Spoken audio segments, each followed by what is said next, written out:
Praise the Lord, जय मसीह की प्रियो।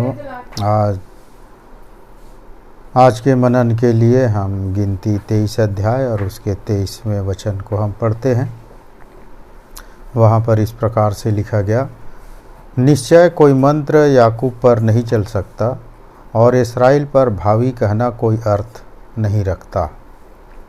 तो परमेश्वर के इस वचन के लिए हम प्रभु का बहुत धन्यवाद करते हैं। तो जिस प्रतिज्ञा को परमेश्वर इस वचन के द्वारा हमसे किया है, किस प्रकार से हम इस प्रतिज्ञा वचन को अपने जीवन में आने दे सकते हैं, इन बातों को हम समझेंगे। और इस वचन को समझने के लिए हम उसके 24 अध्याय में हम चलेंगे, गिनती 24 और उसके दूसरे वचन को। बिलाम ने आंखें उठाई और इस्राएलियों को अपने गोत्र गोत्र के अनुसार बसे हुए देखा और परमेश्वर का आत्मा उस पर उतरा। हमें मालूम है कि जब राजा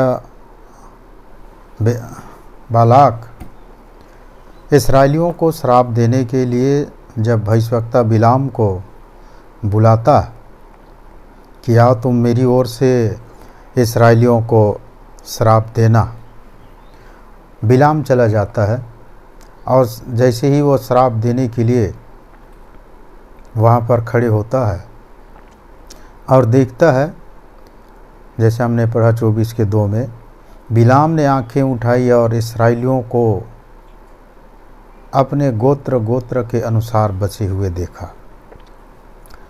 तो यहाँ पर इस्राएलियों को अपने गोत्र गोत्र के अनुसार बचे हुए देखने का तात्पर्य ये है, उस समय इस्राएली जंगल में ही थे, कनान पहुँचे नहीं थे, लेकिन इस्राएलियों में से कोई भी जैसा चाहे वैसा जिस स्थान पर चाहे उस स्थान पर अपनी इच्छा के अनुसार डेरे नहीं लगा सकते थे। मूसा के द्वारा, परमेश्वर के द्वारा मूसा को दिए गए दिशा निर्देश के अनुसार, गिनती की किताब यदि हम पढ़ें तो वहाँ पर बताया गया है कि कौन सा गोत्र कहाँ पर उसका डेरा रहेगा, उत्तर दक्षिण पूरब पश्चिम, कौन सा गोत्र सामने, कौन सा गोत्र उसके पीछे। तो ये सारी बातें जो है परमेश्वर के योजना के अनुरूप से ये चीज़ें जो है क्रियान्वित हुआ करती थी। और अपने मन से कहीं पर भी हम अपने डेरा लगा लें, ऐसा नहीं था। और इसीलिए बिलाम ने देखा गोत्र गोत्र के अनुसार बसे हुए, और हुआ क्या मेरे प्रियो, इसका मतलब ये कि आज हम सब विश्वासियों का जीवन जो है व्यवस्थित होना चाहिए। ये बहुत आवश्यक है। हम जिस भी परिस्थिति में रहते हों, चाहे दुख का समय हो, चाहे आनंद की बातें क्यों ना हो, हम जंगल में हों या फिर मैदान में। जंगल में कहने का मतलब हो सकता है कि हम कठिनाइयों या समस्याओं में हो, बीमारी या परेशानियों के अंदर हो, लेकिन उसके बावजूद भी हमारा जीवन जो है परमेश्वर की योजना और उसके वचन के अनुरूप होनी चाहिए, व्यवस्थित। कई बार हमारा जीवन व्यवस्थित नहीं होता है और इसके कारण से बाहरी रीति से तंत्र मंत्र, टोना टोटका, सकून सपून की बातें लोगों के जीवन को, विश्वासियों के भी जीवन को प्रभावित करती है। और वो इसलिए है, इसका कारण कि उनका जीवन व्यवस्थित नहीं होता है। लेकिन वचन ने इन बातों की प्रतिज्ञा किया, जैसा हमने पहले पढ़ा, कि कोई मंत्र याकूब पर नहीं चल सकता और भावी कहना कोई अर्थ या कोई मायने नहीं रखता। और इसलिए कई बार हम देखते हैं इन बातों को कई लोगों के जीवन के अंदर में, यहाँ तक कि विश्वासी लोग भी संकट और समस्याओं के मध्य में जिसने जैसा कहा उसके अनुसार से करना और चलना आरंभ कर देते हैं। अर्थात जो बातें परमेश्वर ने हमको अपने वचन में वर्जित किया उनको अपनाना आरंभ कर देते हैं। और फिर अधिकतर समयों में हम इन बातों को पाते हैं कि जब ऐसे कठिन परिस्थितियां जब होती है लोगों के जीवन में जब आती हैं, तो वो अक्सर भजन 91 को पढ़ना आरंभ कर देते हैं। भजन 91 को पढ़ते हैं तो पढ़नी चाहिए ये बातें, और इसमें कोई बुराई नहीं है, बहुत अच्छी बात है, पढ़नी चाहिए भजन 91 को। लेकिन हम जान ले पहले कि जब हम भजन 91 जब पढ़ते हैं किन्हीं भी बातों और उद्देश्यों को लेकर के, तो क्या वो सच में हमारे जीवन के अंदर वो क्रियाशील होगा या कि नहीं। क्योंकि एक ऑप्शन पहले बता दिया गया, और वो ऑप्शन क्या है, भजन 91 का एक आयत यदि हम पढ़ें तो वहाँ पर पता चलता है क्या चीज़ें हैं। जो परम प्रधान के छाए हुए स्थान में बैठा रहे वह सर्वशक्तिमान की छाया में ठिकाना पाएगा। ये उसका नींव है कहा गया कि जो परम प्रधान के छाए हुए स्थान में बैठा रहे। और जब ये बातें इनके अंदर जब हम होते हैं तो इसके बाद में दूसरे आयत से लेकर लास्ट आयत तक जितनी प्रतिज्ञाएं परमेश्वर ने इस वचन के अंदर में दिया है वो सब हमारे जीवन के अंदर में जब हम उसको रिसीव करते हैं तो वो क्रियाशील होते चला जाता है। और इस्राएली जब जंगल में थे वहाँ पर, तो यही अकेले ही नहीं थे, परमेश्वर की महान उपस्थिति और उनके मध्य में बने रहे। बाइबिल में पाते हैं उन समयों में कि दिन में जितने दूर तक इस्राएलियों की छावनी हुआ करती थी, उतने दूर तक दिन में परमेश्वर का बादल जो है इस्राएली छावनियों को घेर कर रखा रहता था, और रात के समय परमेश्वर आग से उनको अपनी सुरक्षा और सहायता दिया करता था। तो ये अर्थात कहने का मतलब यह है कि पूरे इस्राएली जो है परमेश्वर के स्थान में उसकी उपस्थिति में बने हुए थे। और यही कारण है कि जब भी बिलाम ने उन्हें श्राप देने के लिए जब अपने जुबान को जब खोला, वो नहीं हो पाया, परंतु आशीष की ही बातें उसके मुंह से निकलना हुआ। और फिर एक खास बातें हम देखते हैं जो गिनती 24 के 2 में ही है, लास्ट आयत में लिखा है, और परमेश्वर का आत्मा उस पर उतरा। जब हमारा जीवन परमेश्वर के उपस्थिति में प्रतिदिन के हमारे दिनचर्या में यदि बना हुआ है, तो दूसरे लोग हमारे द्वारा आशीष को प्राप्त करते हैं। कैसे?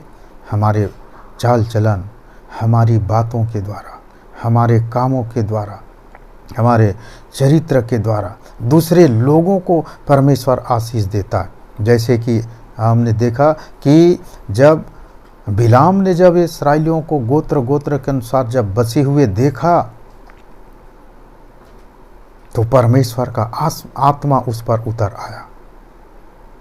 जब हम लोगों से बात करेंगे, जब हम लोगों से मिलेंगे, लोग हमको देखेंगे, हमारे जीवन और हमारे कामों को देखेंगे प्रियो, तो दूसरे लोग हमारे द्वारा आशीषित होंगे। और यही तो परमेश्वर चाहता है कि हमारे मन में, हमारे हृदय में सर्वप्रथम स्थान परमेश्वर का होना चाहिए। चाहे हम परिस्थितियां हमारे अनुकूल भले ही ना हो, लेकिन परमेश्वर ही हमारा सरल स्थान होनी चाहिए। और तब ये आशीषें जो है और परमेश्वर की प्रतिज्ञाएं हमारे जीवन के अंदर में पूरी होती जाएंगी। फिर आगे और देखते हैं क्या कहा गया। गिनती 24 और उसके 5वें आयत में बिलाम क्या कहता है। बिलाम ने कहा, हे याकूब तेरे डेरे और हे इस्राएल तेरे निवास स्थान क्या ही मन भावने हैं। जब बिलाम ने देखा इस्राएलियों को, वो कहता है तेरे डेरे अर्थात तुम्हारा जीवन, तुम्हारा काम, तुम्हारी बातें, तुम्हारा चाल चलन, तुम्हारा चरित्र बहुत सुंदर। और वो इसलिए क्योंकि तेरे निवास क्या ही मन भावने हैं, क्योंकि हमने परमेश्वर को अपना शरण स्थान माना। परमेश्वर को हमने अपना जीवन का आधार बना करके रखा है और इस कारण परमेश्वर की उपस्थिति उनके मध्य में रही प्रियो। और यही आज हमारे लिए प्रभु का वचन इन बातों को कहता कि जब मनुष्य जो है अपना जीवन चरित्र और अपने जीवन का आधार या आश्रय जब हम अपने परमेश्वर को बना लेते हैं, इसी से हमारा व्यक्तित्व जो है सुंदर होता जाता है, जिसके बारे में बिलाम ने कहा कि तेरे डेरे और तेरे निवास स्थान क्या ही मन भावने हैं। हमें किसी और अन्य वस्तुओं की ज़रूरत नहीं है। हम सुंदर दिखने के लिए बहुत सारी वस्तुओं का उपयोग करते हैं, पर मालूम इससे भी कहीं ज़्यादा अच्छी और उपयोगी बातें ये परमेश्वर का वचन है प्रियो। आज्ञाकारिता में जब हम उसके बने रहते हैं, हमारा चाल चरित्र ही हमको सर्वोत्तम और सुंदर बनाता है। ये खासियत परमेश्वर के वचन में है। और एक विशेष बातें बाइबल कहती है, गिनती 23 और उसकी 21 वचन में, उसने याकूब में अनर्थ नहीं पाया और न इस्राएल में अन्याय देखा। हमारे जीवन के अंदर किसी भी प्रकार से कोई अनर्थ बातें, अनर्थ चीज़ें नहीं पाई जानी चाहिए, अन्याय नहीं पाई जानी चाहिए, अशुद्धताएं नहीं पाई जानी चाहिए। एक साफ और सुंदर चरित्र जो है हमारे अंदर होनी चाहिए। और तब वचन कहता है, जो कोई तुझे आशीष दे वो आशीष पाएगा और जो कोई तुझे श्राप दे वो आप ही श्रापित हो जाएगा।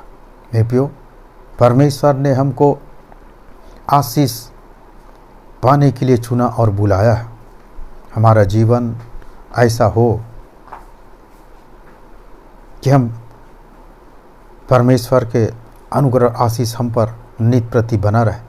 कोई भी व्यक्ति चाहे हमारे ऊपर में तंत्र मंत्र, जादू टोना टोटका, शकुन अपशकुन कुछ भी क्यों ना कर ले, परंतु हमारे जीवन, हमारे परिवारों और हमारे काम पर उसका कोई भी प्रभाव कभी पड़ने नहीं पाएगा।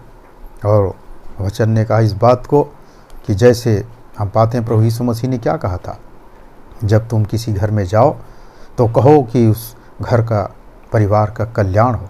यदि तुम्हारे वो परिवार के लोग तुम्हारे द्वारा उस कहे हुए आशीष के योग्य होंगे, तब तो वो आशीषें उनके ऊपर में ठहर जाएगी, वरना बोलने वाले के पास वापस चली जाएगी।